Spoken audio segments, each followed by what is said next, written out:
रक्षणाबेक्षण अभाव किभली उन्नतिमूलक प्रकल्पर अवस्था होईछि आपण माने ए वीडियो माध्यम देखु।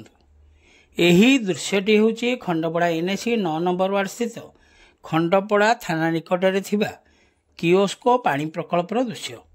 एठारे एही पानी प्रकल्पटी स्थानीय बासिंदा और एठाकू आसुथिबा जनसाधारण माने किभली विशुद्ध पानीय जल पाई परिबे सेथिलागि एनएसी तरफरु 10 लाख टंका ऊर्ध्व टंका खर्च करा जाई एही पानी प्रकल्पटी निर्माण करा जायथिला।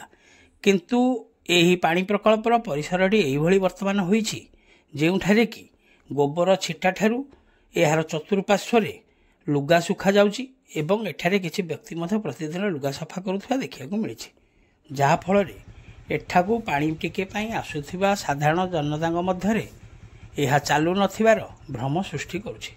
तेणु ए दिगरे खंडपड़ा एनएसी कर्तृपक्ष दृष्टि देबाकू साधारण दाबी होछि, नचेत लक्ष लक्ष टंका पानी रे पड़िबार बहुत संभावना रही।